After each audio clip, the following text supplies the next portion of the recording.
Renato right here. Obviously, you called for, Money Moicano wants these big events, these big moments. So I guess what are the emotions now that you do have a spot on this historic UFC 300 card?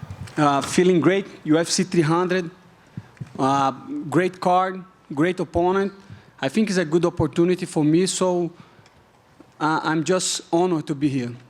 Correct me if I'm wrong, I think you guys were the last fight added to this card. So were you expecting to be on that card, or was it a surprise when they called you? No, it was a surprise. I was expecting to fight in UFC 301 in Brazil, or even on the pay-per-view in London, on Europe.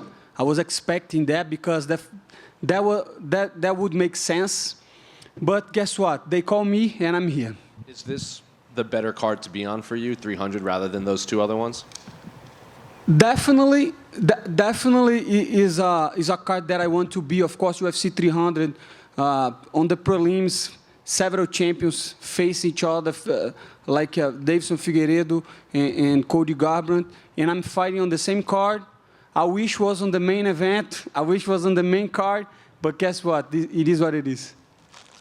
And what do you make of Jalin as an opponent? Because obviously, I think we kind of expected you'd be fighting Paddy because you guys were talking back and forth. So when they came with Jalin, what went through your mind? Man, of course, I wanted Paddy because on the paper it was the easiest fight, the easiest fight, and I would get more people know him. So that's what it's about. But at the same time, I don't choose my opponents, and I don't have time to sit and wait, So I'm 34 years old. I have to fight. I have to get money. I want money. UFC 300. Which card would be better to get money? Of course, Dana White gonna raise the bonus, so I want the bonus too. And let's go. I think it's a good fight for me, to be honest. Jalin Turner is tough, but I'm better than him. Did you have to bring anyone to train with, considering how tall he was and how long he is? Yes, I was training with some 170 guys, tall guys, strikers, very hard to take down, and I will be ready. And I know you like to be critical sometimes of certain main events in the Apex and everything, but for this pay-per-view, can I get your thoughts on the main event between Alex and Jamal and the BMF fight between Justin and Max? Man, when they first started to make the card, I was talking a lot of shit about the card, especially because I wanted to see like John Jones, Conor McGregor, but I think Alex Pereira, he's becoming a star in UFC, and I think in the end of the day, the card could not get any better.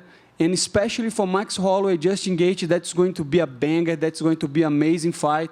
And I'm glad that I will fight and then watch the fights. Actually, last one for me. Obviously, after your fights, you call Moicano wants money. There's a lot of competition for these bonuses on this card. So I guess how do you separate yourself? How do you win on Saturday?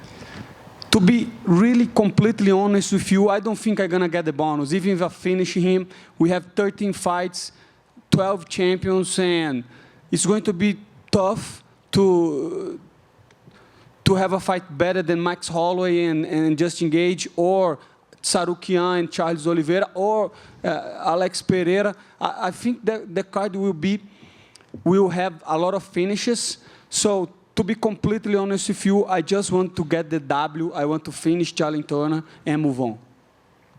Going off of that with the bonuses right here, I'm just curious, do you think that Dana should do something special for this card, maybe give everybody who finishes a bonus? 100%. He should do that in every card.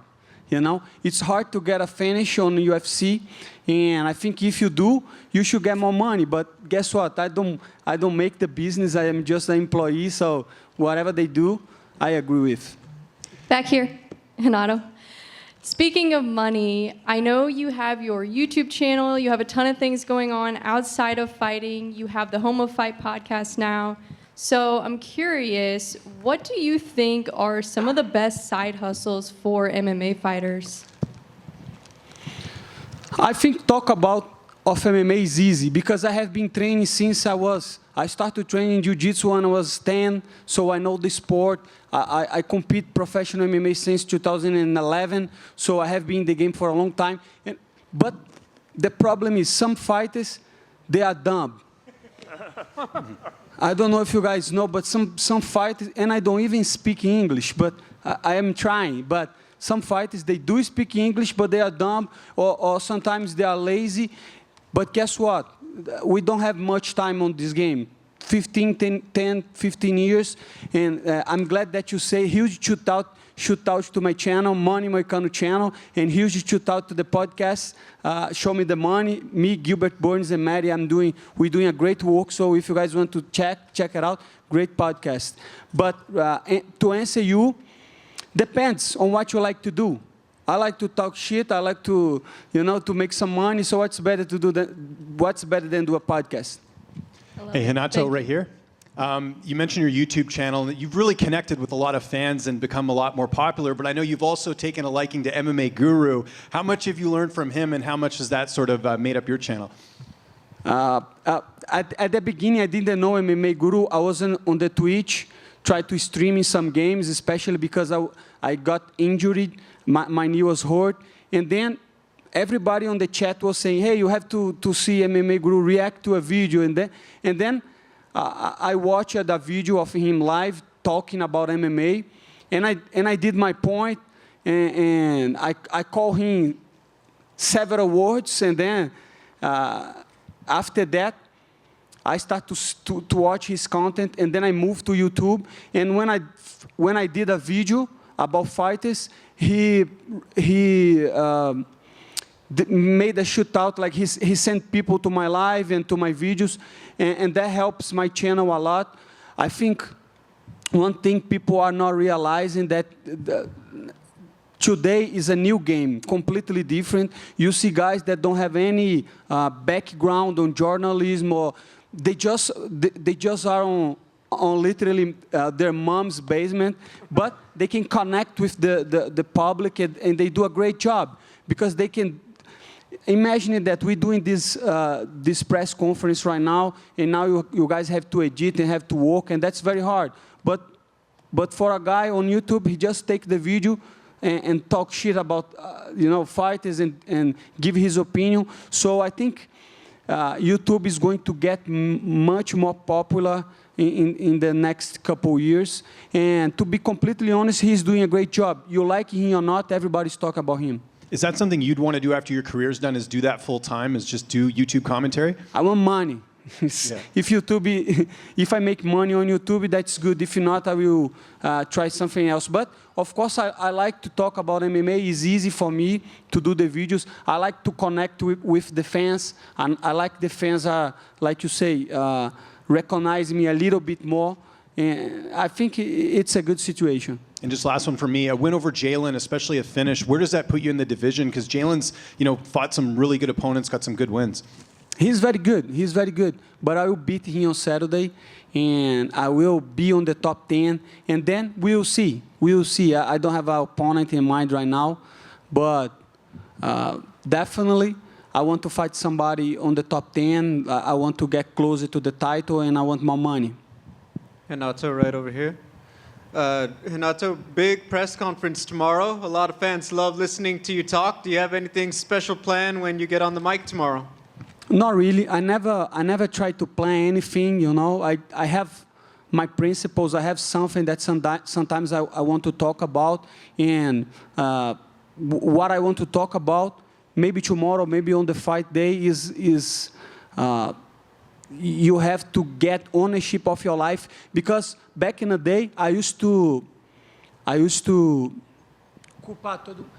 blame others people for my faults. I used to give excuses for everything. Nowadays, this has changed my life, to be accountable of my actions. If I do something go wrong, that's my problem. If I do something go right, that's my actions too. So I wish people nowadays would care more about the accountability. I think that's my message. And then one more question to talk about what Bree brought up. You have your podcast, Show Me the Money, with Matt and Gilbert. Can you talk a little bit about what you guys do talk about? We talk about money and MMA, and we bring some fighters to to do the podcast we did with Jamal Hill, and it's a very good show. And if you are a degenerate that loves gambling, Maddie is a gambler, and he's doing a good job. On the other day, he hit a 46,000 parlay with $1,000, so motherfucker is making money. And if you like to your opinions about that, watch the show. It's a very good show, and like the first video, we got almost 30K views like on the first video, and I think this podcast will be one of the biggest podcasts in MMA. We still need a lot of content in MMA, not generic stuff, like good stuff, good productions, and we're doing that on Show Me the Money, and Home of Fighting is doing a great job too, so it's a win-win situation for fighters. Thank you. Just a quick one right here. When you talk about MMA and fights with Gilbert and other people like that, do you kind of see another perspective that you might have not seen when you're in the cage? Do you get to learn a bit more just breaking down fights? Yeah, it's different because when you're talking about MMA against a guy that doesn't do MMA or the fighter, you can see different opinions, and definitely that changed my mind in couple fights, and especially if you're talking with a guy that like to bet. It's not like a fighter because let's say Armand Sarukian and Charles Oliveira, if I am giving my prediction, I will try to do like on the technical aspect, right? I will say he's good that, he's good here, and I think one or another will win. But when the guy likes to bet, he do like props and finishes on the second round and crazy stuff that I don't like. So just remember, I don't bet. You know, I just go to the podcast and I gave my opinion about fight. Thank you so much.